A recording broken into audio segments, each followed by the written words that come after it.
कि प्रिया सोच परिहरऊँ सबो सुमिरऊँ श्री भगवान। हो पार्वती निर्मयऊँ जही सोई करे कल्याण। सियावर रामचंद्र की जय। हे प्रिय, सब सोच छोड़कर श्री भगवान का स्मरण करो जिन्होंने पार्वती को रचा है, वे ही कल्याण करेंगे। अब जो तुम ही सोता परने हूँ तो वस जाय सिखावन दे हूँ। करे सो जप जही मिलही महेशो आने ओ पाए न मिटहि कलेशो। यदि मुझे तुम्हें कन्या पर प्रेम है तो जाकर उसे शिक्षा दो कि वह मेरा जप करे, जिससे शिव जी मिल जाएं। दूसरे उपाय से क्लेश नहीं मिटेगा। नारद बचन सागर सगर वो संगे तू सुंदर सब गुण निधि वृष के तू। अस विचार तुम तजहूँ असंका समय भांति शंकरहूँ अकलंका। नारद जी के वचन रहस्य से युक्त और सकारण हैं और शिव जी समस्त सुंदर गुणों के भंडार हैं। यह विचार कर तुम मिथ्या संदेह को छोड़ दो। शिव जी सभी तरह से निष्कलंक हैं।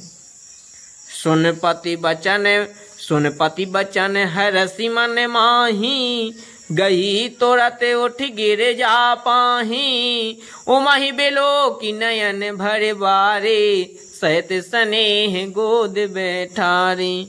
पति के वचन सुन मन में प्रसन्न होकर मैना उठकर तुरंत पार्वती के पास गई। पार्वती को देखकर उनकी आंखों में आंसू भर आए। उसे स्नेह के साथ गोद में बैठा लिया। 12 बार लेती और लाई गदगद कंठे न कछु कहीं जाई। जगत मातु सर्वभाग्य भवानी मातु सुखत बोली मृदुवाणी। फिर बार बार उसे हृदय से लगाने लगी। प्रेम से मैना का गला भर गया, कुछ कहा नहीं जाता।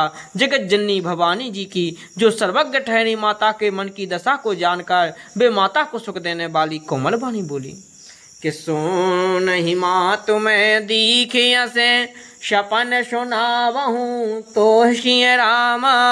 सुंदर गौर बे प्रवर शुभे प्रवर अस उपदेश मोह श्री रामा। माँ सुन, मैं तुझे सुनाती हूँ। मैंने ऐसा स्वप्न देखा है कि मुझे एक सुंदर गौरवर्ण श्रेष्ठ ब्राह्मण ने ऐसा उपदेश दिया है। करह जाए तपसेल कुमारी नारद कहा सुसत विचारी। मातो पिता है पुनि यह मत भावा तप सुख प्रद दुख दोष नसावा। हे पार्वती, नारद जी ने जो कहा है उसे सत्य समझकर तू जाकर तप कर। फिर यह बात तेरे माता पिता को भी अच्छी लगी है। तप सुख देने वाला और दुख दोष का नाश करने वाला है। तप बल रचई प्रपंच विधाता तप बल विष्णु सकल जग त्राता। तप बल शंभु करहि संघारा तप बल से सुधरहि महिधारा। तप के बल से ही ब्रह्मा संसार को रचते हैं। तप के बल से ही विष्णु सारे जगत का पालन करते हैं। तप के बल से ही शंभु रुद्र रूप से जगत का संहार करते हैं और तप के बल से ही शेष जी पृथ्वी का भार धारण करते हैं। कि तप आधार सब सृष्टि भवानी तप आधार सब सृष्टि भवानी। करह जाए तपो अस जिय जानी। सुनत बचने विस्मित महतारी सपन सुनाया हूँ गिरहि हकारी। हे भवानी, सारी सृष्टि तप के ही आधार पर है, ऐसा जी में जानकर तू जाकर तप कर। यह बात सुनकर माता को बड़ा आश्चर्य हुआ और उसने हिमवान को बुलाकर यह स्वप्न सुनाया कि मात पिता हैं बाहो विधि समझाई। चली ओ माता पहुँचते हर साई। प्रिय परिवार पिता अरु माता भय विकल मुख आबो न बाता। माता पिता को बहुत तरह से समझाकर बड़ी हर्ष के साथ पार्वती जी तप करने के लिए चली।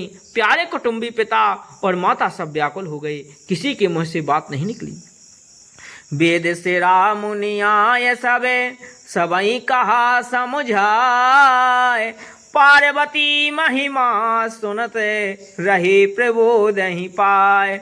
दे तब वेदसरा मुनि ने जा आकर सबको समझाकर कहा। पार्वती जी की महिमा सुनकर सबको समाधान हो गया कि और धरियो माँ प्राण पति चरना जाय विपिन लागी तप करना अति सुकुमार न तनु जपो जोगु पति पद सुमरित जऊं सब भोगु। प्राणपति शिव जी के चरणों को हृदय में धारण करके पार्वती जी वन में जाकर तप करने लगी। पार्वती जी का अत्यंत सुकुमार शरीर तप के योग्य नहीं था, तो भी पति के चरणों का स्मरण करके उन्होंने सब भोगों को तज दिया।